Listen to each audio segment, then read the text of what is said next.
공부를 해보도록 하겠습니다. 저도 좀 준비를 하면서 사실은 좀 약간은 새로운 내용은 있었어요. 그래서 좀 우리가 이걸 한번 생각해 봤으면 하는 그런 문제들을 보겠습니다. 먼저 에베소서 2장과 또 베드로후서 1장을 보겠습니다. 에베소서 2장과 베드로후서 1장인데 먼저 에베소서 2장 8절 9절 아마 잘 아시는 구절입니다. 에베소서 2장 8절 9절 에베소서 2장 8절부터 9절을 먼저 보겠습니다. 잘 아시는 구절이에요. 너희가 믿음을 통해 은혜로 구원을 받았나니 그것은 너희 자신에게서 난 것이 아니요 하나님의 선물이니라. 행위에서 난 것이 아니니 이것은 아무도 자랑하지 못하게 하려 함이라. 이렇게 말씀하고 있죠. 그래서 은혜가 이제 하나님의 선물인 건 분명해요. 우리가 은혜를 값없이 받은 거잖아요. 그래서 은혜는 분명히 하나님의 선물입니다. 그런데 이제 오늘 본문에 의하면 은혜뿐만 아니라 믿음도 하나님의 선물이라는 사실을 알 수 있습니다. 사실 이게 한국말로는 좀 헷갈리는데 영어로는 분명합니다. 그것은 너희 자신에게서 난 것이 아니오 할 때 이 그것이 이제 믿음을 받고 있어요. 우리나라 말로는 믿음이 먼저 나오고 은혜가 나중에 나오지만 영어로는 은혜가 먼저 있고 믿음이 나중에 나와요. 그래서 그것이 이제 믿음을 받고 있습니다. 그래서 믿음이 은혜도 하나님의 선물이지만 이제 믿음도 하나님의 선물이라는 것을 알 수가 있어요. 베드로후서 1장에 보시면 베드로후서 1장에서도 이제 믿음에 대해서 말씀하고 있는데 우리가 이제 이 두 구절을 살펴보는 이유가 있는데 하나님께서는 모든 사람들에게 다 믿음을 주셨습니다. 또 그리스도인들에게 예수님을 믿는 사람들에게 특별한 믿음을 주셨어요. 근데 여기선 이제 베드로후서 1장 1절부터 2절에선 우리에게 주신 믿음에 대해서 말씀하시면서 이제 이것을 보배로운 믿음이라고 부르고 있습니다. 1장 1절부터 제가 읽어보면 예수 그리스도의 종이며 사도인 시몬 베드로는 하나님 곧 우리의 구원자 예수 그리스도의 의를 통해 우리와 더불어 동일하게 보배로운 믿음을 얻은 자들에게 편지하노니 하나님과 예수 우리 주를 아는 것을 통해 은혜와 평강이 너에게 더욱 많이 있기를 원하노라. 이렇게 말씀하고 있어요. 그래서 오늘 이제 우리가 신약 성경을 중심으로 성경에 나온 4가지 믿음에 대해서 좀 정리를 해보도록 하겠습니다. 이외에도 다른 것이 있을 수 있겠지만 가장 대표적인 4종류의 믿음에 대해서 좀 살펴보도록 하겠습니다.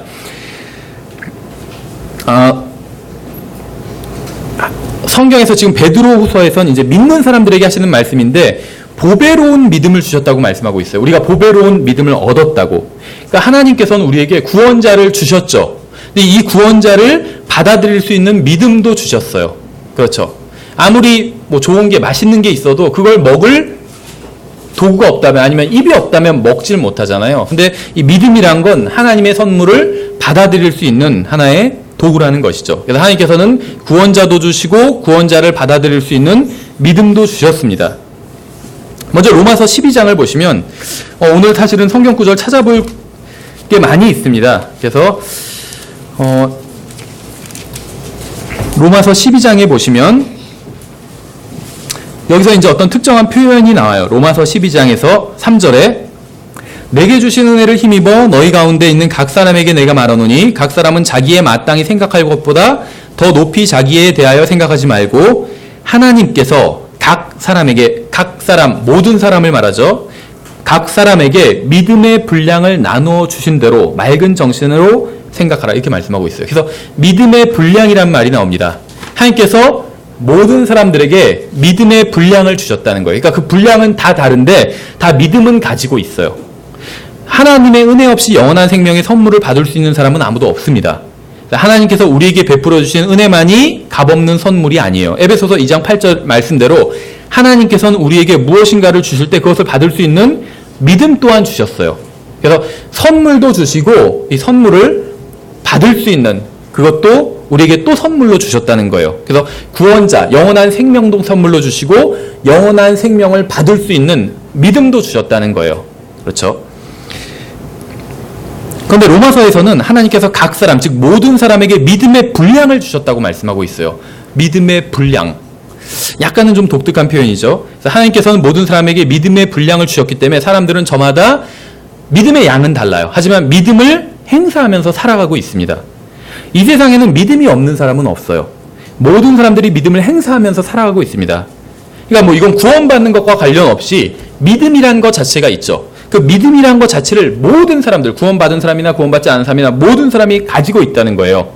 지금 여기에 앉아있는 사람들 중에 불안해서 의자에 앉아있지 못하는 사람은 없어요. 그렇죠. 다 앉아 있습니다. 왜냐하면 의자가 자신의 무게를 감당할 수 있다는 믿음이 있기 때문에 의자에 앉은 것이요. 어떨 땐 그 믿음이 잘못될 때도 있죠. 의자가 부서진다든지 하면. 모르겠어요. 우리 교회에도 좀 불안불안한 분은 있을 수 있어요. 의자가 버틸까. 그런데 앉아 계세요. 의자를 믿기 때문이에요. 그렇죠. 의자를. 이게 바로 이제 믿음을 실행한 겁니다. 이 의자가 나를 버텨줄 것이라는 믿음을 실행했기 때문에 앉아 있는 거예요. 우리 일상생활에서 이렇게 믿음을 실행하면서 살아갑니다. 자동차에 기름을 넣을 때도 기름 들어가는 거 보이지 않잖아요. 그렇죠.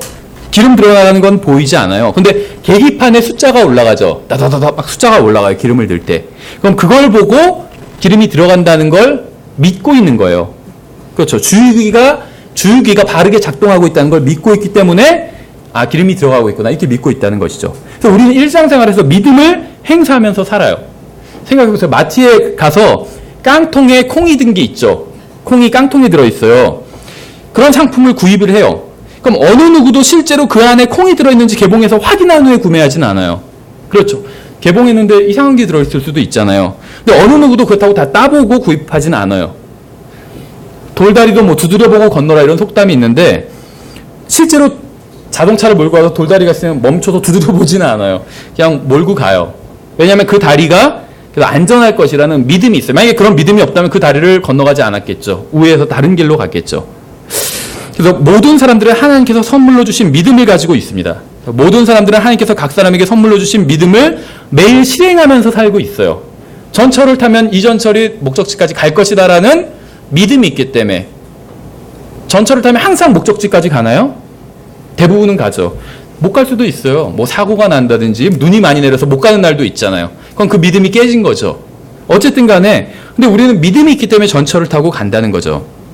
성경은 하나님께서 여러분에게 주신 믿음, 즉 여러분이 매일 실행하며 사는 그 믿음을 일상적인 생활에서만 사용하지 말고 여러분의 죄값을 치러주신 구원자가 되시는 예수 그리스도를 믿는데도 사용하라고 말씀하고 있습니다. 그래서 어떤 사람은 자신이 믿음이 없다고 합니다. 그런데 사실 전혀 그렇지 않아요. 믿음이 없는 사람은 없습니다. 어떤 사람은 자기가 아무것도 믿지 않는다고 합니다. 근데 그렇지 않아요. 아무것도 믿지 않는 사람은 없어요. 불가지론이라는 것이 있죠. 불가지론자. 이 세상에 확실한 것은 없다고 믿는 사람이요. 이 세상에 확실한 것은 없다. 이렇게 믿는 사람을 불가지론자라고 합니다. 그러니까 확실히 알 수 없다는 거죠. 이건 말이 안 되는 말이에요. 이 세상에 확실한 것이 없다는 게 확실한지 어떻게 알 수 있어요? 이 세상에 확실한 것은 없다라는 사실이 확실한지 어떻게 알 수 있냐는 거죠. 말 자체가 안 된다는 거죠. 그래서 모든 사람은 믿음을 가지고 있어요. 사람들은 다리가 무너질 수도 있다고 의심하지 않고 매일 다리를 믿고 건너고 있어요. 그렇죠. 생각해 보세요. 예전에 성수대교 무너졌잖아요. 그럼 그거 타고 가는 사람들이 이거 무너질 거야 이렇게 생각했을까요? 그렇다면 내렸겠죠. 무너질 거라고 생각 안 했어요. 믿음이 있었어요. 그렇죠. 물론 잘못된 것을 믿었던 게 문제였지만 어쨌거나 믿음이 있고 그걸 행사했기 때문에 그 다리 위로 지나갔습니다. 다 믿음에 근거한 행위예요. 이런 것들이. 하나님께서는 모든 사람에게 믿음을 주셨어요. 구원받았든지 구원받지 않았든지. 그래서 사람들은 무엇인가를 믿으면서 살아갑니다. 그렇죠. 구원받지 않은 모든 사람들에게도 믿음을 어떤 사람은 믿음이 무조건 좋은 거라고 생각하는데 그렇지 않아요. 믿음은 가치 중립적인 거예요. 좋은 것을 믿으면 좋은 것이고 나쁜 것을 믿으면 나쁜 거예요. 뭐 자동차나 마찬가지예요. 자동차를 가지고 좋은 일을 할 수도 있죠. 나쁜 일을 할 수도 있어요. 그렇죠. 이상 막 무적 차량 이런 거 있잖아요. 나쁜 일을 할 수도 있어요. 자동차를 가지고. 믿음도 마찬가지라는 거예요. 믿음을 사용해서 바른 분을 또 진리를 믿으면 좋은 것이고 거짓을 믿으면 나쁜 것이죠. 믿음은 가치 중립적인 거라는 것이죠. 어쨌든지 간에 모든 사람들은 다 믿음이 있어요. 그래야지 살아갈 수가 있기 때문에 하나님께서는 사람들이 살아가고 이 사회가 유지되게 하기 위해서 믿음이라는 것을 사람들에게 다 주셨습니다.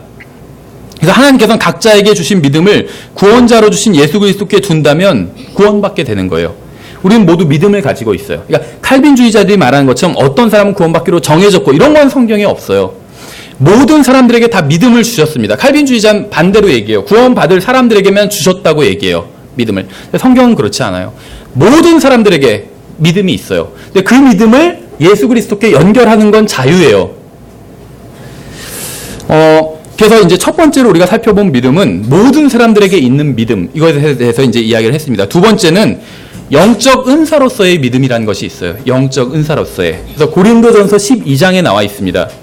고린도전서 12장에 보시면 고린도전서 12장 4절부터 보시면 성령님의 어떤 선물에 대해서 말씀을 하고 있습니다.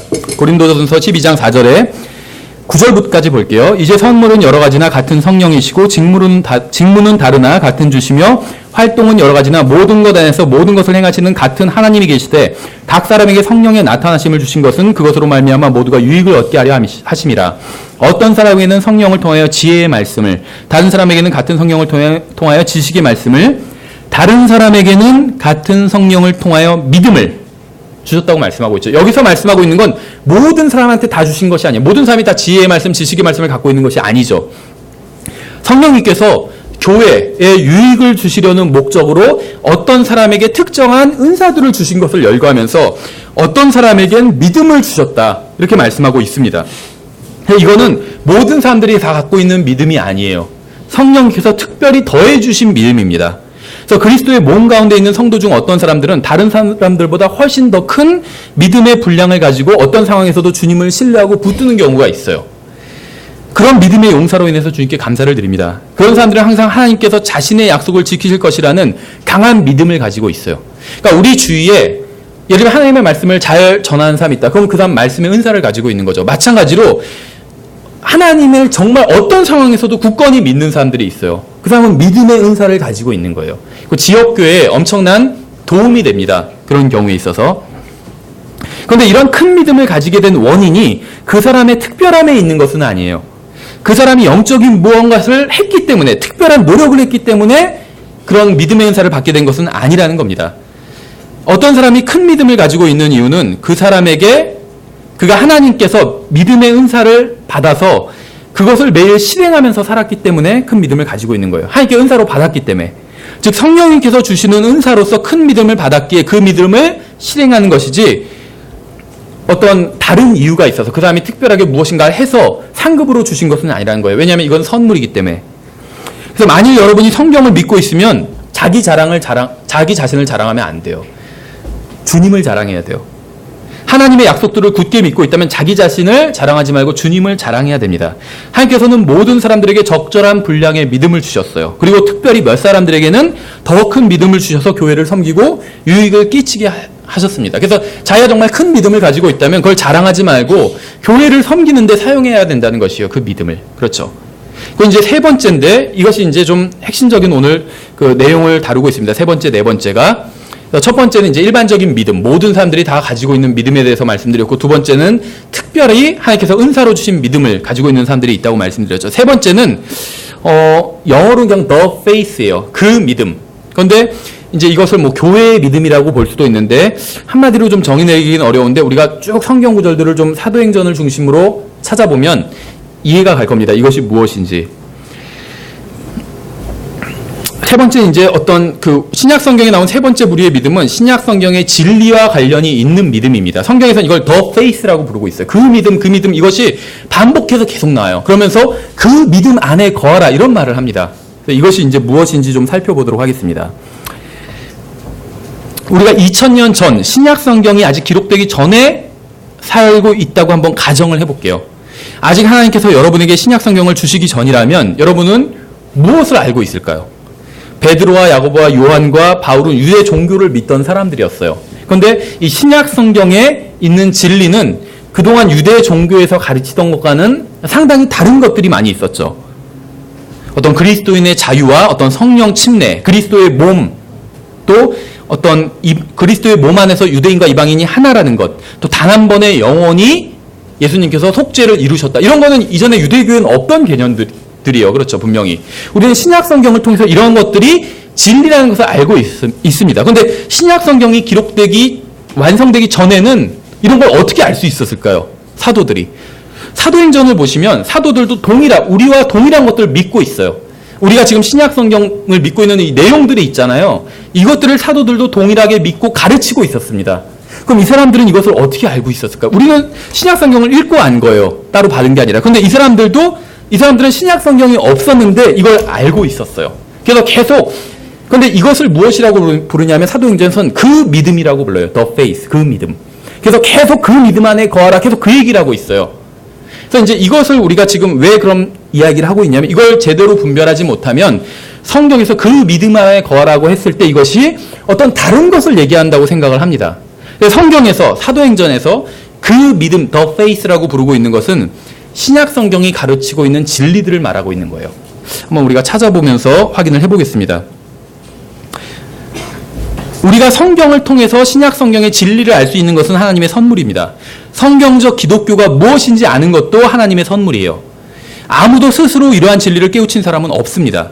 하나님께서 이러한 진리를 아는 것을 선물로 주시지 않았다면 스스로 알아낼 수 있는 사람은 아무도 없다는 거예요. 다시 말하면 우리는 지금 진리를 믿고 있어요. 그렇죠. 어디서 어떤 사람이 하나님이다, 앙사농이 하나님이다, 우린 거기에 속지 않아요. 그건 진리가 아니기 때문에. 근데 우리가 속지 않는 이유는 똑똑해서가 아니에요. 그건 잘 알잖아요, 본인들이. 똑똑해서가 아니에요. 하나님께서 우리에게 믿음을 주셨기 때문에 알고 있는 거예요. 근데 어떤 믿음이냐면 바로 그 믿음, the faith를 하나님께서 우리에게 주셨어요. 사도행전 먼저 6장을 보시면 사도행전을 쭉 한번 찾아보면서 한번 훑어나가 보도록 하겠습니다. 사도행전 6장에 보시면 7절에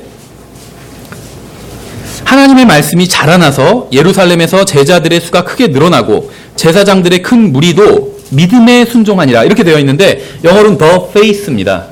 지금 우리 흥정역 성경에서 이 믿음을 대부분 그러니까 the faith를 그냥 믿음이라고 번역을 했고 이제 어느 곳에선 그 믿음이라고 이렇게 번역을 했더라고요. 근데 어쨌든 간에 같은 거예요. 영어로는 같아요. the faith. 그 믿음. 그러니까 어떤 제사장들의 큰 무리, 사람들이 그 믿음에 순종하기 시작했대요. 그 믿음.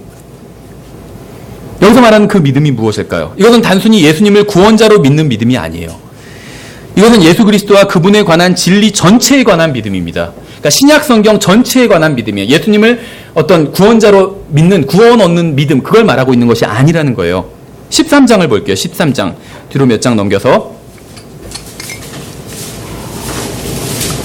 이 그 믿음이 그냥 단순히 예수님을 믿고 구원받는 믿음이 아니란 걸 이제 몇 구절을 찾아서 보여드릴게요. 사도행전 13장을 보시면 자 보세요. 6장 7절에서도 아까 하나님의 말씀이 자라난다고 말씀하고 있죠. 근데 생각해 보세요. 하나님의 말씀이 뭐죠? 이 당시에 구약성경이에요. 구약성경이 자라나나요? 구약성경은 정해져 있어요. 다 자랐어요. 구약성경은. 자라나지 않아요. 그럼 여기서 말하는 하나님의 말씀이 구약성경만은 아니라는 거예요. 그렇죠? 뭔가 다른 게 있어요. 근데 이게 사실은 뭐냐면 그 믿음이에요. 왜 그런지를 좀 몇 구절을 더 찾아볼게요. 약간 좀 헷갈릴 수도 있는 얘기인데 한번 쭉 들어보시면 대충은 이해가 될 거예요. 사도행전 13장 7절부터 8절에 그가 그 지방의 총독인 서기오 바울과 함께 있었는데 그는 분별 있는 사람이더라. 그가 바울과 사울을 불러 하나님의 말씀을 듣고자 하더라. 이제 총독이 바울을 불러서 하나님의 말씀을 듣고자 했다고 얘기하고 있어요. 그런데 여기서 말하는 하나님의 말씀은 구약 성경이 아니에요. 생각해 보세요. 총독이 구약성경 하나님의 말씀이 구약성경 하나님의 말씀이에요. 저는 구약성경 하나님의 말씀도 아니다. 이런 얘기를 하는 게 아니에요. 문맥에서 이 지금 13장 문맥에서 말하는 하나님의 말씀은 구약성경이 아닌 다른 무엇인가요? 만약에 총독이 구약성경을 듣고자 했다면 유대인 랍비를 불렀겠죠. 근데 바울은 구약성경을 전파하는 사람이 아니었어요. 그렇죠? 바울을 불렀어요. 다른 무엇인가를 듣고자 했어요. 하나님의 말씀이라고 불리는. 하나님의 말씀을 듣고자 하더라. 그런데 마법사 엘루마는 그의 이름을 번역하면 그런 뜻이라 그들을 대적하여 총독을 그 믿음에서 돌아서게 하고자 하니 the faith예요. 총독을 그 믿음에서 돌아서게 하려고 했어요. 사도행전 6장도 그렇고 13장도 그렇고 이 8절에 나온 그 믿음, 13장 8절에 나온 the faith, 그 믿음은 7절에서 말한 하나님의 말씀이에요. 이건 서로 일치하는 거예요. 하나님의 말씀을 듣고자 했는데 지금 방해하고 있는 사람은 그 믿음에서 하나님의 말씀을 듣고자 하는 것에서 돌아키게 했다는 거예요. 그래서 여기서 말하는 그 믿음은 단순히 하나님의 구원 계획을 믿는 믿음과는 다른 믿음입니다. 이것은 예수님께서 죽으시고 묻히시고 부활하셨다는 복음을 믿는 믿음과는 다른 믿음이에요. 이것은 신약 성경에서 계시되고 가르치고 선포된 하나님의 말씀을 의미하는 거예요. 아직 다 기록되진 않았지만 이 사도행전 당시엔 신약 성경에서 지금 계속 가르치고 선포하는 그 말씀을 다른 말로 하면 그 믿음이라고 부르고 있어요. 성경에선. 신약 성경은 이것을 하나님의 말씀 아니면 그 믿음 이런 식으로 불러요. 다른 식으로도 부르고 있어요. 뒤에 가서 보면 14장을 볼게요. 한 장 넘겨서 14장 21절에 14장 21절 22절 보시면 그들이 그 도시에 복음을 선포하여 많은 사람을 가르치고 다시 루스드라와 이고니움과 안디옥으로 돌아가 제자들의 혼을 굳건하게 하며 그들을 권면하여 믿음 안에 거하게 하고, 영어로 the faith예요. 계속 어떤 특정한 믿음을 계속 가르치고 있어요. 사도행전에선 가르치고 있어요. 믿음 안에 거하게 하고 또 우리가 반드시 많은 환난을 거쳐 하나님의 왕국에 들어가야 하리라 하더라. 만약 성경에서 말씀하시는 그 믿음이 단순히 구원받는 믿음에 관한 것이라면 사도 바울은 이미 예수님을 믿고 있는 제자들에게 이것을 강조할 필요가 없어요. 이미 구원받은 사람들이에요. 이미 구원받은 사람들이 거해야 하는 믿음은 신약 성경 전체를 통해서 계시해 주신 교리들입니다. 그래서 여기서 말씀하시는 the faith, 믿음은 교리를 말하고 있어요. 하나님의 말씀 전체, 신약 성경 전체를 말하고 있어요. 아직 신약 성경은 없지만 사도 바울은 구원받은 사람들에게 계속해서 구원받은 채로 있으라고 권면한 게 아니에요. 그런 권면할 필요가 없어요. 구원받은 사람은 계속해서 그런 권면 안 들어도 구원받은 채로 있게 됩니다. 바울은 이미 구원을 받은 그 사람들은 신약 성경 전체에서 가르치고 있는 진리들 안에 거해야 한다고 권면한 것이에요. 성경은 신약 성경 전체가 가르치고 있는 진리를 그 믿음이라고 부르고 있어요. 그 믿음. 16장을 볼게요. 두 장 넘겨서 16장 4절 5절에 보시면 사도행전 16장 4절 5절 그들이 도시들을 지나갈 때 예루살렘에 있던 사도들과 장로들이 정한 명령들, 사도들과 장로들이 정한 명령들을 그들에게 전달하여 지키게 하니 이에 교회들이 믿음 안에서 굳게 세워지고 날마다 수가 늘어나니라. The faith예요. 여기서도 특정한 믿음을 가르치고 있죠. 사도들과 장로들이 교회들의 방문해서 교리들을 가르쳤습니다. 여기서 명령들이라고 표현하고 있죠. 과연 사도들이 이미 구원받은 교회의 회원이 된 사람들에게 하나님의 구원 계획만 가르쳤을까요? 이 사람들은 이미 구원받은 사람들이에요. 이들은 그들에게 다시 복음을 전한 게 아니라 4절에서 말씀하시는 것처럼 명령들을 가르쳤어요. 5절에서는 이것을 그 믿음이라고 부르고 있어요. 명령을. 성경은 하나님의 말씀이나 사도들의 명령들이나 그 믿음을 상호 교환적으로 사용하고 있어요. 왜 그러냐면 아직 신약 성경이 완성되지 않았기 때문에. 결국 이 신약 성경이 사도들의 가르침이잖아요. 그렇죠? 사도들의 명령들이고, 다른 말로 하면 그 믿음이라고 부르고 있고, 또 다른 말로 하면 하나님의 말씀이라고 부르고 있어요. 구약 성경을 말하는 것이 아니라는 거예요. 이 문맥에서. 우리는 무엇을 해야 하고 무엇을 하지 말아야 되는지 알고 있습니다. 왜냐하면 하나님께서 우리에게 그 믿음을 주셨기 때문에. 우리는 무엇을 믿어야 하고 무엇을 믿지 말아야 하는지 알고 있어요. 하나님께서 우리에게 그 믿음을 주셨기 때문에. 사람들은 어떻게 대해야 되고 어떻게 대하지 말아야 되는지 알고 있습니다. 하나님께서 그 믿음을 우리에게 주셨기 때문에. 우리가 이런 것들을 아는 이유는 우리가 똑똑해서가 아니라 하나님께서 우리에게 그 믿음을 주셨기 때문에 우리가 아는 것이요. 사도행전 24장을 보겠습니다. 뒤로 좀 많이 넘겨서 24장.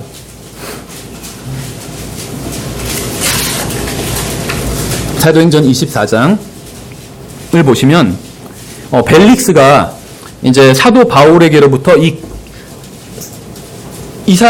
신약 교회의 어떤 교리가 무엇인지가 궁금했어요. 복음이 궁금했던 것이 아니라. 사도행전 24장 24절에 보시면 며칠 뒤에 벨릭스가 자기 아내인 유다 여자 드루실라와 함께 와서 사람을 보내 바울을 불러 그리스도를 믿는 믿음에 관해 그의 말을 듣거늘. 꼭 이렇게 얘기하니까 이것이 꼭 구원 얻는 방법 물어본 것 같죠? 그것이 아니에요. 그리스도를 믿는 믿음은 어떤 단순히 구원 얻는 것과 관련된 것만 있는 것이 아닙니다. 신앙생활 전반에 걸쳐서 신약 성경 전체를 말하고 있는 것이요. 여기서도 the faith로 돼 있어요. 그 믿음. 여기서 계속 그 믿음에 거하라고 사도들이 가르치고 다녔잖아요. 그러니까 그 믿음이 도대체 뭐냐 이렇게 물어본 거예요. 벨릭스가. 어떻게 해서 그런 줄 아세요? 25절 보면 알 수 있어요. 25절에 보시면 바울이 의와 절제와 다가올 심판에 대하여 강론하니 벨릭스가 떨며 응답하되 이번에는 내 길로 가라. 내가 적당한 때가 생기면 내가 너를 부르리라 하고 이렇게 얘기하고 있죠. 만약에 벨릭스가 복음에 대해서 물었다면 왜 의와 절제와 다가올 심판 얘기했을까요? 절제, 특히 절제가 무슨 상관일까요? 의랑 심판은 상관이 있다 쳐도 복음과 절제가 무슨 상관이 있을까요? 우리가 뭘 참아야지 구원받나요? 전혀 아니죠. 그러니까 이건 복음과 관련이 있는 문맥이 아니라는 거예요. 사도 바울이 우리가 신약 성경 전체가 가르치는 것, 의와 절제와 심판이에요. 이것에 대해서 요약하면 이것에 대해서 사도 바울이 교회들에게 가르치고 다녔고 벨릭스는 그게 궁금했던 거예요. 여러분 그 믿음이 무엇인지 아세요? The faith? 그 믿음은 의예요. 의. 하나님의 의. 그 믿음은 자신의 감정과 마음과 혀와 태도와 정욕을 절제하는 절제예요. 그 믿음은 다가올 심판입니다. 그 믿음은 그리스도의 심판석이고 큰 왕자 심판석이고 민족들의 심판이에요. 이게 그 믿음이에요. 신약 성경 전체가 가르치고 있는 것들. 만약 여러분이 구원은 받았지만 세상에서 방황하고 있다면 여러분은 교회에 신실하게 출석하지 않을 것이고 성경을 열심히 읽지도 않을 겁니다. 하나님의 말씀을 듣지도 않을 거예요. 아니면 너무 오랫동안 멀리 세상으로 떠나버려서 성경이 하나님의 말씀이라는 확신도 잃어버리게 되었을지도 몰라요. 그래서 성경을 보여주면서 이것이 하나님의 뜻이라고 해도 그저 비웃고 마는 겁니다. 결국 남는 게 무엇이냐면 자신의 의견만 남아요. 구원은 받았지만 그 믿음을 모르고 있는 거예요. 그 믿음. 이렇게 구원은 받았지만 하나님의 말씀은 없고 오직 자신의 의견만 가지고 있는 사람들이 있어요. 교회도 있어요. 이런 사람에게 필요한 것이 바로 그 믿음이에요. 그래서 바울은 구원받은 사람들에게 돌아다니면서 이 그 믿음을 가르쳤어요. 우리는 술을 마셔도 되는지 그렇지 않은지 논쟁하지 않습니다. 어떤 것이 그리스도인에게 적절한지 적절하지 않은지 논쟁하지 않아요. 왜냐하면 우리에겐 그 믿음이 있기 때문에. 어떤 동성연애가 나쁜지 아닌지, 결혼을 하지 않고 동거하는 게 나쁜지 아닌지 우리는 논쟁하지 않아요. 왜냐하면 이 그 믿음이 우리 안에 있어요. 그래서 그것은 잘못됐다는 걸 알고 있어요. 그렇죠? 누가 예수님이 한국에 지금 한국 사람으로 다시 태어나셨대. 많아요. 그런 앙상홍도 그렇고 그 이름이 뭐 안상홍이라는 거고 신천지도 그래요. 그 전능신교회도 그렇게 믿더라고요. 결국에는 새 이름이 있다. 예수라는 이름, 헌 이름이 아니라 막 이러면서 그 설교집 보니까 그러더라고요. 우리는 거기에 흔들리지 않아요. 왠지 아세요? 그 믿음이 있어요. 그 믿음. 그렇죠. 어떤 문제가 옳은 것인지는 성경을 보면 알 수 있습니다. 무엇이 선한 것이고 무엇이 악한 것인지 성경을 보면 알 수 있어요. 예수님을 구원자로 믿는 것은 좋은 일입니다. 그런데 그것으로 믿음이 끝나는 것은 절대로 아니에요. 그 믿음이 더해져야 돼요. 더 특별한 믿음이. 그 믿음. 성경이 말씀하시는 그 믿음은 그런 게 아니에요. 구원을 얻는 그런 믿음이 아니라는 겁니다. 성경이 우리에게 꾸준히 거하고 굳게 서라고 한 믿음은 그 믿음은 그런 게 아니에요. 성경은 계속 구원받은 채로 굳게 있어라 이렇게 말씀하고 있지 않습니다. 성경이 말씀하시는 그 믿음은 성령님께서 교회에게 주신 신약 성경이 말씀하시는 전체 진리예요. 이 당시엔 신약 성경이 없었기 때문에 사도행전 당시엔 이걸 그 믿음이라고 아니면 하나님의 말씀, 사도들의 명령들 이런 식으로 부르고 있는 것입니다. 아니면 의와 절제와 심판 이런 식으로 또 부르고 있는 거예요. 만약 우리에게 성경이 없다면 죽어서 어디로 가게 되는지 확실히 알 수 없게 됩니다. 추측할 수는 있겠지만 확신할 수는 없어요. 그러나 우리는 성경이 있기 때문에 죽으면 몸으로는 떠나 있지만 혼으로는 주님과 함께 있게 되는 것을 알고 있습니다. 또 그리스도의 심판석에 서서 성경대로 심판을 받고 성경대로 행한 것은 상급을 받고 성경대로 행하지 않은 것은 불타버리게 된다는 사실도 알고 있어요. 왜냐하면 하나님께서 우리에게 그 믿음을 주셨기 때문에. 저는 대환란 중에 무슨 일이 일어날지 알고 있습니다. 교회가 어떻게 이 세상을 떠나게 될지도 알고 있어요. 이 세상 사람들이 어떤 심판을 받게 될지도 알고 있습니다. 대환란 중에 어떤 심판이 어떤 사람들에게 어떻게 임하는지도 알고 있어요. 어떻게 하면 하나님의 심판을 피할 수 있고 어떻게 하면 하나님의 심판을 받게 되는지도 알고 있습니다. 제가 똑똑해서 이러한 것을 알고 있는 게 아니라는 걸 잘 아실 거예요. 그렇죠?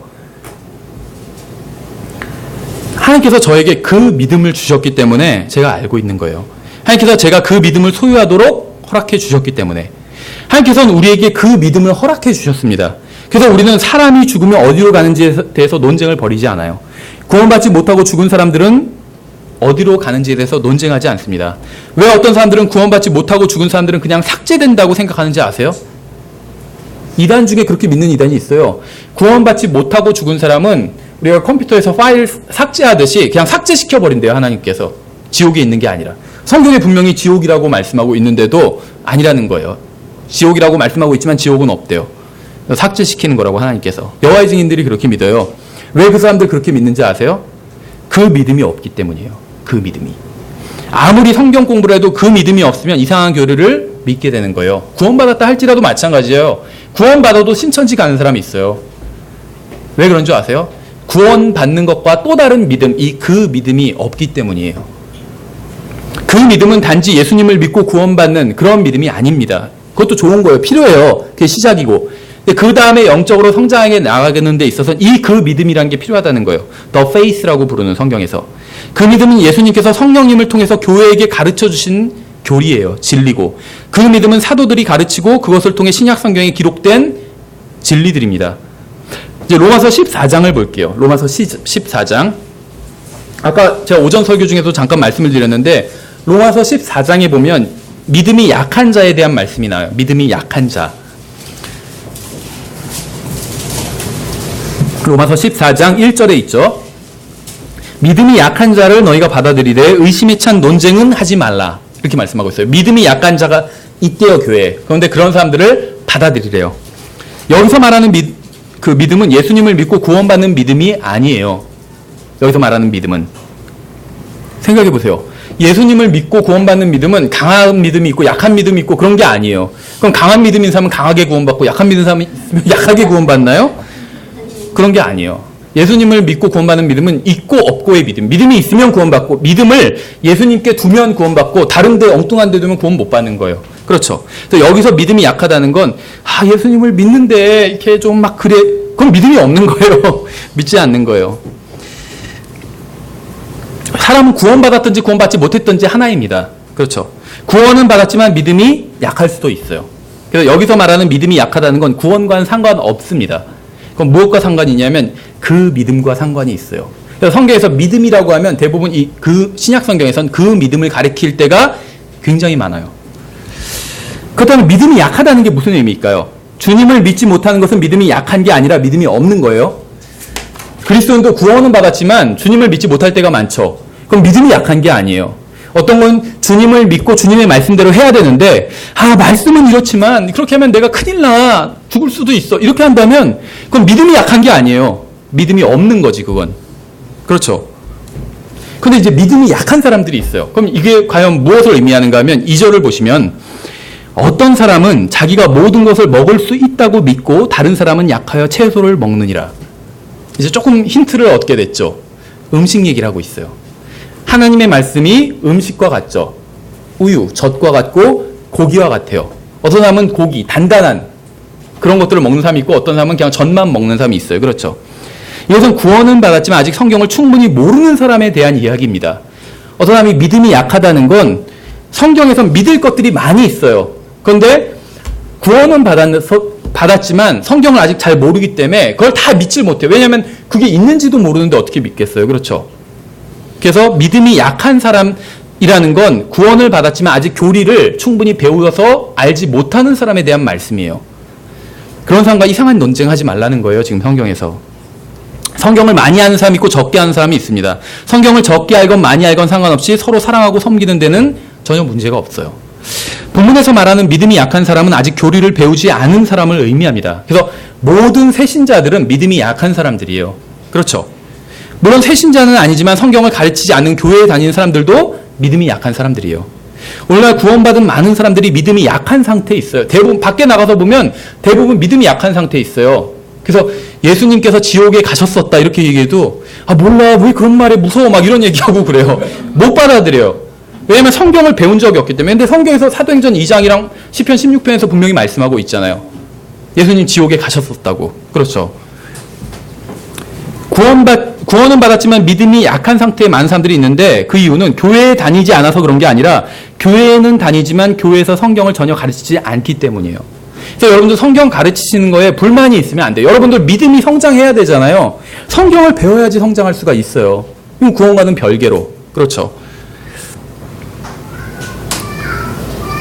예수님을 믿고 구원받았다 할지라도 성경을 배우지 않으면 믿음은 여전히 연약한 상태고 약한 믿음을 가지고 있을 수밖에 없습니다. 그래서 내가 왜 믿음이 약한가? 만약에 자기가 믿음이 약하다고 생각한다면 성경을 배우지 않았기 때문이에요.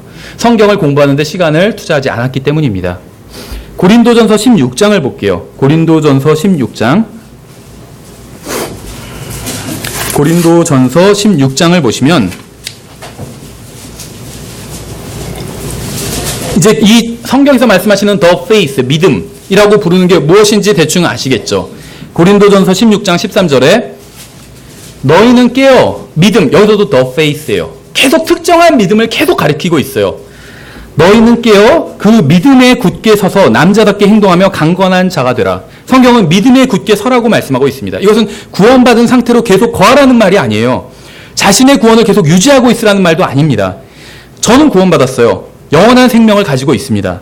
그러나 그것으로 만족하지 말고 깨어서 계속해서 하나님의 말씀을 공부해서 믿음을 굳건하게 해야 됩니다. 깨어서 성경이 무엇이라고 말씀하시는지 살펴보고 계속해서 그 안에 거해야 돼요. 우리가 살펴본 그 믿음은 사도 바울이 신약 성경을 기록할 때 만들어진 게 아니에요. 갈라디아서 1장에 보시면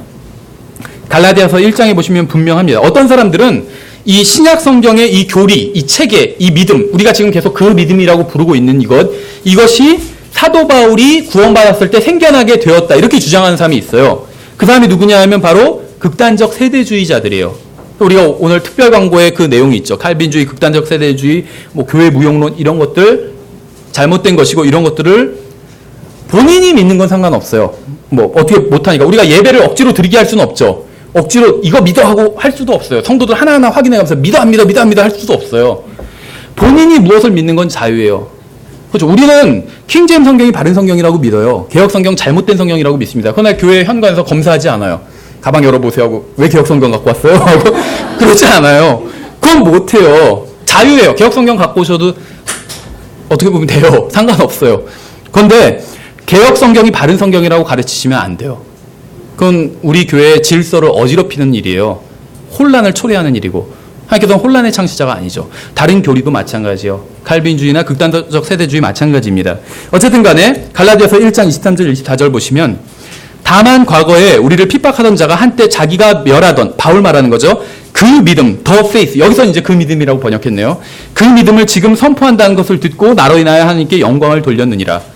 우리가 위에서 굳게 서 있어야 할 그 믿음은 바울이 구원받기 전에 이미 존재했던 그 믿음이었어요. 그래서 바울이 그 믿음을 파괴하려고 했었잖아요. 그렇죠. 근데 지금은 나중엔 바울이 그 믿음을 파괴하려고 하다가 이걸 전파하는 사람이 돼버렸죠.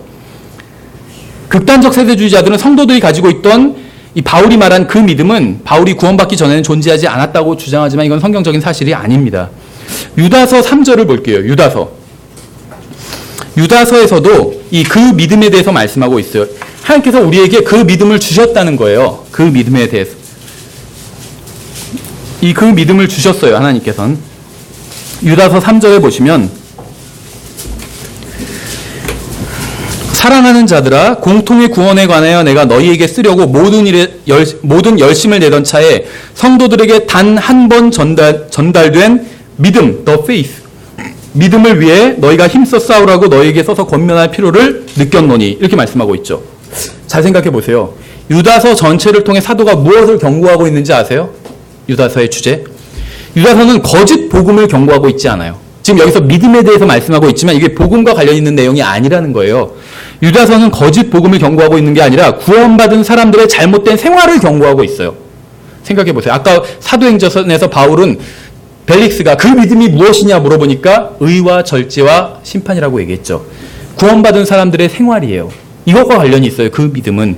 그래서 유다서는 구원받은 사람들이 그 믿음에 따라 의와 절제와 심판에 따라서 살아야 되는데 그런 건 까맣게 잃어버리고 살기 때문에 유다가 경고한 거예요. 그렇죠. 그래서 여기서 말하는 그 믿음은 구원과 관련 있는 믿음이 아니라 신약 성경의 교리를 의미하는 겁니다. 그래서 신약 성경 전체에서 지금 어떻게 그 믿음에 대해서 설명하고 있는지, 계속 그 믿음을 언급하고 있는지 우리가 간략하게 살펴봤습니다. 이제 네 번째는 가장 중요한 믿음이에요. 예수님의 믿음입니다. 예수님의 믿음. 예수님께서는 인간의 모습으로 이 세상에 오셨습니다. 예수님은 전능하신 하나님이시지만 인간의 모습으로 이 세상에 오셨어요. 인간의 몸을 입고 오신 예수님께서는 고난을 통해서 순종을 배우셨습니다. 인간으로 오신 예수님께서는 자신의 아버지께서 자신을 다시 일으키실 것을 믿고 십자가에서 죽으셨어요.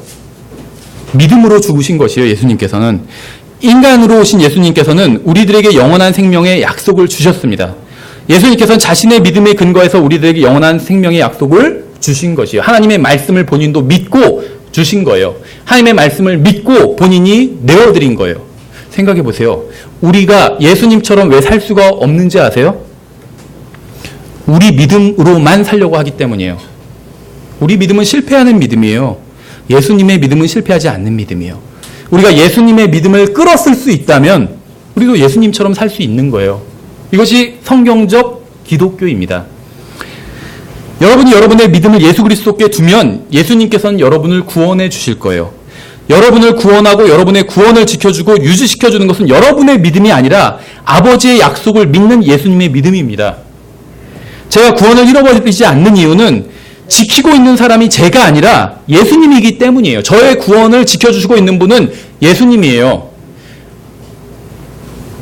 예수님께서 아버지의 약속에 대한 자신의 믿음으로 저를 지켜주고 계신 것이에요. 갈라디아서 2장을 한번 다시 돌아가서 볼게요. 갈라디아서 2장. 여기서 이제 예수님의 믿음에 대해서 언급하고 있습니다. 갈라디아서 2장 20절이요. 잘 아시는 구절이죠.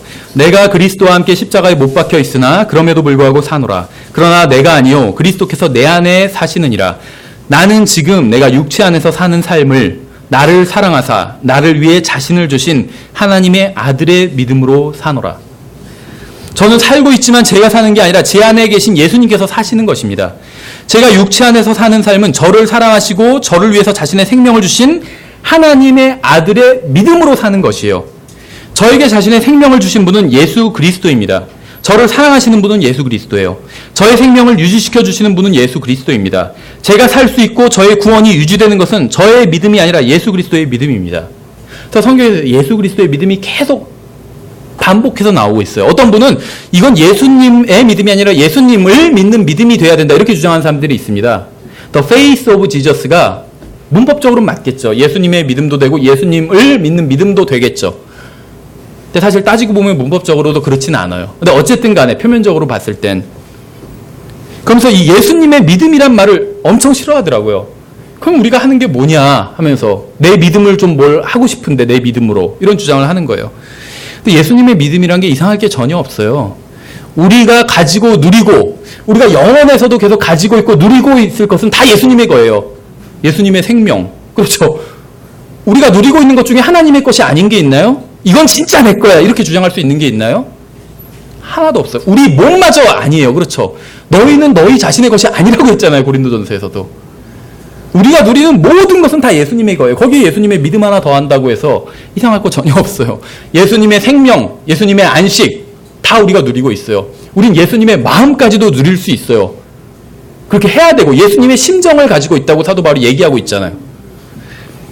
예수님의 믿음이 있어야 돼 우리에게.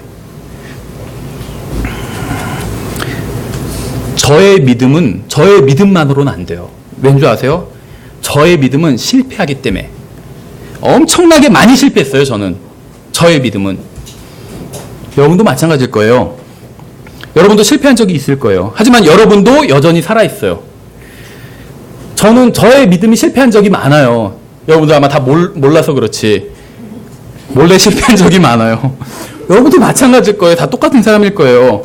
그렇죠? 그런데 우리 아직 살아있잖아요. 왜 살아있는 줄 아세요? 예수님의 믿음 때문에 살아있는 거예요. 우리가 예수님의 믿음 때문에. 성경은 여러분은 성경에 기록된 약속 중 아직 믿지 않는 것도 있습니다. 그렇죠? 성경을 다 믿는 게 아니에요. 아직 성경을 잘 몰라서 믿지 않는 것도 있어요. 그러나 여러분은 여전히 살아있습니다. 왜냐하면 여러분은 여러분의 믿음으로 사는 것이 아니기 때문이에요. 우리가 사는 것은 모두 우리를 사랑하시고 우리를 위해서 자신의 생명을 내어주신 하나님의 아들의 믿음 때문입니다. 제자들이 예수님과 함께 배를 타고 갔을 때 한번 생각해 보세요. 예수님의 믿음으로 산다는 게 무엇인지 한번 생각을 해보세요. 가장 잘 보여주는 예가 있어요. 제자들과 예수님이 함께 배를 타고 갔죠. 배가 중간쯤 왔을 때 폭풍이 몰아치자 제자들은 두려움에 떨었어요. 그렇죠? 그리고 예수님께 자신들이 죽게 되는 것을 상관하지 않으시냐고 따졌어요. 우리도 그럴 때가 있죠. 어려움이 있을 때 하나님 제가 지금 망하고 있는데 상관하지 않으세요? 따질 때가 있잖아요. 예수님께서 뭐라고 하셨죠? 믿음이 없다고 책망하셨어요. 너희가 믿음이 없다고. 왜 믿음이 없다고 책망하셨는지 아세요? 믿음이 없기 때문에. 진짜로 믿음이 없기 때문에. 과장하신 게 아니에요. 예수님께서 보시니까 믿음이 없었어요. 이 사람들이. 구원 얻는 믿음을 말한 것이 아닙니다. 그런데 생각해 보세요. 폭풍 중에서도 무사히 맞은편에 도착했어요. 그들의 믿음은 실패했지만 예수님의 믿음은 실패하지 않았기 때문에. 그렇죠. 똑같아요. 우리 신앙생활도 이것과 똑같아요. 에베소서 3장을 볼게요. 에베소서 3장. 에베소서 3장에 보시면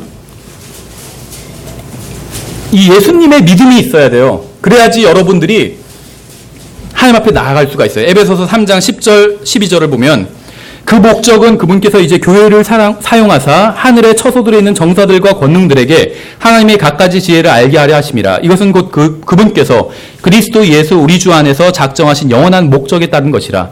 그리스도 안에서 우리가 그분의 믿음을 통해 담대함을 가지며 또 확신 있게 나아감을 얻느니라. 우리가 담대히 하나님께 나아갈 수 있는 이유는 우리의 믿음 때문이 아니에요. 우리는 믿음이 실패한 적 많아요.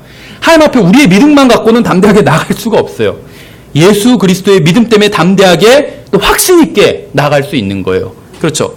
나는 하나님을 배반한 적이 많지만 예수님은 배반하신 적이 없어요. 그래서 그 믿음을 가지고 하나님 앞에 담대하게 확신을 가지고 나아가는 겁니다. 그래서 히브리서 4장에서도 이렇게 말씀하고 있잖아요. 그러므로 우리가 긍휼을 얻고 필요한 때에 도우시는 은혜를 얻기 위해 은혜의 왕자로 담대히 나아갈 것이니라. 제가 왜 은혜의 왕자 앞으로 나아가야 되는지 아세요? 하나님의 도움이 필요하기 때문에 나가는 거예요. 진리가 필요할 때도 있고 가르침이 필요할 때도 있고 용서가 필요할 때도 있고 긍휼이 필요할 때도 있고 힘이 필요할 때도 있고 소망이 필요할 때도 있고 도움이 필요하기 때문에 하나님께 나아가는 거예요. 저에게는 하나님이 필요하기 때문에 은혜의 왕자로 나아가는 겁니다. 근데 문제는 제가 하나님의 왕자 앞으로 나아가기에 합당하지 않다는 거예요. 부족하기 때문에. 그러니까 부족하기 때문에 하나님께 나아가는데 그 부족함으로 인해서 나아갈 수가 없다는 거예요. 아이러니죠. 무엇인가 부족하지 않다면 왜 저에게 은혜가 필요하겠어요? 은혜가 필요하다면 그것은 무엇인가가 부족하다는 거예요. 무엇인가가 부족하다면 하나님의 왕자 앞에 설 자격이 없다는 거예요. 근데 저는 저의 믿음으로 하나님 앞에 나아가지 않습니다. 저의 믿음은 수십 번, 수백 번, 수천 번 실패한 믿음이에요.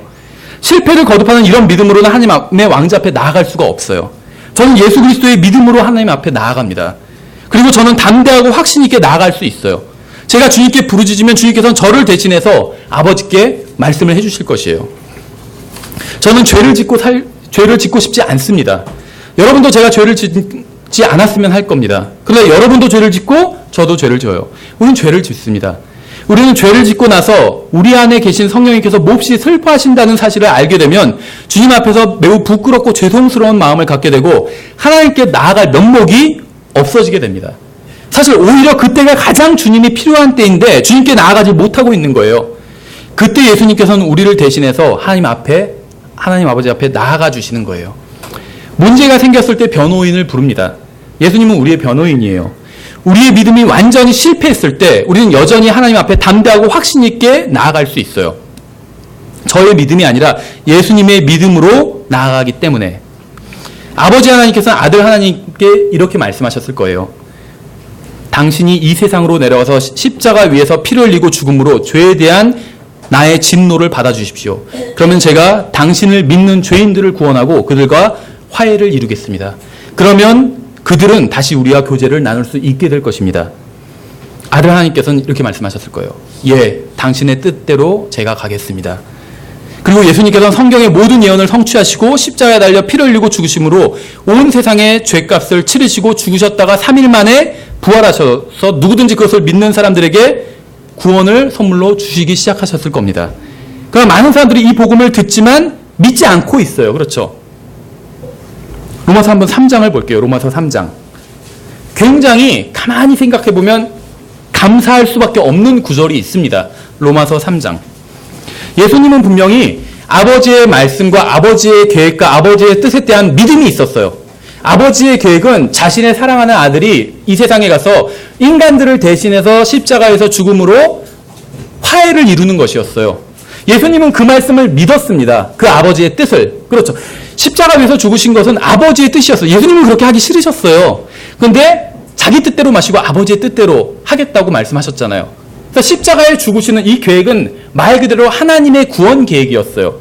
예수님은 그 하나님의 구원 계획을 믿고 핵심적인 역할을 본인이 스스로 하셨던 겁니다. 근데 로마서 3장 보시면 1절에 그러면 유대인의 나은 점이 무엇이냐 혹은 할례의 유익이 무엇이냐 모든 면에서 많으니 주된 이유는 그들에게 하나님의 말씀들이 맡겨졌다는 것이라. 그런데 어떤 자들이 믿지 아니하였으면 어찌하리요. 하나님의 말씀을 믿지 않는 사람들도 있죠. 복음을 믿지 않는 사람들도 있어요.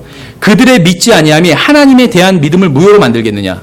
근데 여기서 지금 다른 부분에선 다 예수님의 믿음으로 번역했는데 여기서 하나님에 대한 믿음으로 번역했어요. 근데 두 가지로 다 번역할 수는 있죠. 근데 여기서 영어로는 the faith of God이에요.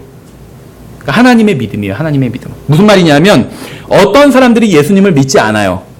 그러면 하나님께서도 믿음을 포기하시느냐? 그것이 아니라는 거예요.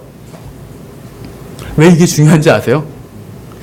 어떤 사람들이 예수 그리스도를 믿지 않는다고 해서 예수 그리스도께서는 믿는 사람들을 구원하시겠다는 자신의 약속을 지키지 않으신다는 것이 아니라는 겁니다.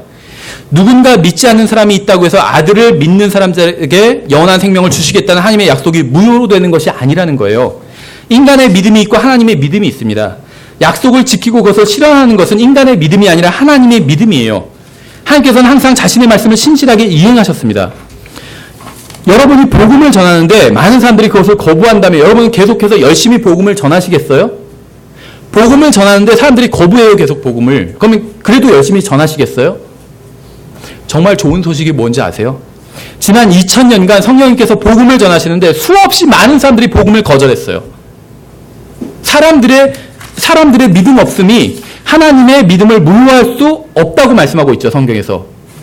사람들은 믿음 없었어요. 하나님께서 복음을 전하시는데 거절했어요. 수없이 많은 사람들. 생각해 보세요. 지금 2000년 역사를 봤을 때 구원받은 사람이 더 많을까요? 구원받지 못한 사람이 더 많을까요? 구원받지 못한 사람이 더 많을 거예요. 예수님의 복음을 거절한 사람이 훨씬 더 많아요.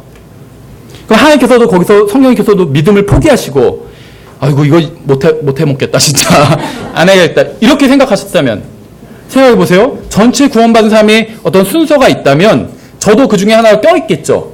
1990년 7월에 구원받았어요. 저는 껴있겠죠. 근데 90년 6월에 포기하셨어요. 성령님께서 못해 먹겠다 이렇게 거절하는데 어떻게 복음 전하겠냐. 그럼 저는 구원받지 못했을 거예요. 그렇죠. 사람들의 믿음 없음이 하나님의 믿음을 무효화시키지 못했어요. 성령님께서는 상관하지 않으셨어요. 믿으셨어요. 믿음을 가지고 계셨어요. 이 복음을 전하면 누군가 구원받는 사람이 있을 거라는 사실을. 그래서 제가 구원받고 여러분이 구원받은 거예요. 그렇죠.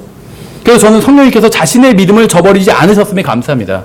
하나님께서 자기의 믿음을 포기하지 않으셨음에 감사해요. 우리가 왜 이 세상에서 어떤 일이 일어나도 흔들리지 않을 수 있는지 아세요? 하나님께서는 자신의 믿음을 포기하지 않으실 것이기 때문이에요. 우리의 믿음이 실패하지 않을 것이기 때문이 아니라 하나님께서 우리를 지켜주시는 하나님께서 자신의 믿음을 포기하지 않으실 거기 때문에 우리는 안전한 겁니다. 이 세상에서 무슨 일이 일어나도 상관없이 하나님께서는 자신이 시작하신 일을 끝내실 것이에요. 자신이 말씀하신 것을 이루실 것입니다. 저의 믿음은 하나님의 믿음 안에 있어요. 저는 하나님의 말씀을 신뢰합니다. 저의 믿음은 실패를 하지만 하나님의 믿음은 실패하지 않을 것을 믿습니다. 아무도 믿지 않건 모든 사람들이 믿건 상관없이 하나님께서는 자신의 말씀을 이루실 것입니다. 인간의 불신이 하나님의 믿음을 무효로 만들 수 없어요. 그래서 제가 구원받았고 여러분이 구원받은 거예요. 빌립보서 3장을 보겠습니다. 빌립보서 3장. 많이 남지는 않았습니다. 이제 빌립보서 3장을 보시면 설교자는 소망을 줘야 되기 때문에 많이 남지는 않았어요. 빌립보서 3장 8절 9절 보시면 빌립보서 3장 8절 참으로 확실히 모든 것을 손실로 여김은 그리스도 예수 내 주를 아는 지식이 뛰어나기 때문이라. 내가 그분을 위하여 모든 것에 손실을 입고 그것들을 단지 배설물로 여김은 내가 그리스도를 얻고 율법에서 난 내 자신의 의가 아니라 그리스도의 믿음, 예수님의 믿음이죠. 그리스도의 믿음을 통한 의, 곧 믿음으로 말미암아 하나님에게서 난 의를 소유한 채 그분 안에서 발견되려 함이라. 여러분의 육신은 할 수 없는 것을 여러분 안에 계신 그리스도께서는 하실 수 있습니다. 예수님을 신뢰하십시오. 그분께서 자신의 선하신 뜻에 따라 여러분 안에서 일하시도록 하십시오. 두 절만 더 볼게요. 디도서 1장입니다. 디도서 1장. 굉장히 사실은 좀 그 칼빈주의자들이 논쟁을 하는 구절 중에 하나인데 디도서 1장 1절에 보시면 하나님의 종이요 예수 그리스도의 사도인 바울은 하나님께서 선택하신 자들의 믿음에 따라 하나님의 성품을 따르는 진리를 인정함에 따라 이렇게 되어 있는데 이것이 이제 두 가지로 번역될 수 있어요. 영어로는 God's elect입니다. God's elect. 이것을 하나님의 선택하신 자들이라고 번역할 수도 있고 하나님께서 선택하신 분이라고 번역할 수도 있어요. 근데 이제 저는 교리적으로 하나님께서 선택하신 분이라고 믿습니다. 생각해 보세요. 하나님께서는 세상의 창건 전에 어떤 한 분을 선택하셨어요. 그런데 그때 저는 없었어요. 그렇죠? 세상의 창건 전에 계셨던 분 아시는 분 계세요? 예수 그리스도죠. 예수 그리스도는 하나님께서 선택하신 자예요. 자신의 구원 사역을 위해서. 그래서 이 디도서 1장 1절에 하나님께서 선택하신 분은 예수 그리스도일 겁니다. 아마. 저는 하나님께서 택하신 자가 아니에요. 하나님께서 택하신 분은 예수 그리스도입니다. 저는 하나님께서 택하신 분 안에 들어와 있을 뿐이에요. 그래서 예수 그리스도에게 적용되는 것이 저에게도 다 같이 적용된 겁니다. 전 세상의 창건 전에 없었어요. 여러분도 다 없었어요. 그런데 성경은 마치 우리가 그때 있었던 것처럼 얘기하는 구절들이 있어요. 이게 이제 칼빈주의자들을 미치게 하는 거예요. 예수님은 세상의 창건전에 계셨어요. 우리가 그분 안에 들어가니까 소급 적용된 거예요. 왜냐하면 우리는 주와 합해서 한 영을 이루고 있거든요. 저는 그때 없었어요. 근데 그분은 계셨어요. 그분과 합하니까 저도 그때 있었던 것으로 간주해 주신 거예요. 하나님께서. 그렇죠. 여러분이 예수님 안으로 들어가면 영원한 생명을 받게 됩니다. 그러나 예수님 밖에 있으면 영원한 생명을 받을 수 없어요. 우리가 어떻게 영원한 생명을 받을 수 있는지 아세요? 하나님께서 선택하신 독생자께서 성경에 기록된 약속들을 이루시고 이루실 것이며 그분의 믿음이 우리를 지켜줄 것이기 때문에 우리는 영원한 생명을 받을 수 있는 겁니다. 계시록 14장을 마지막으로 보겠습니다. 계시록 14장 마지막 구절 계시록 14장 계시록 14장 12절에서도 예수님의 믿음에 대해서도 설명하고 있습니다. 계시록 14장 12절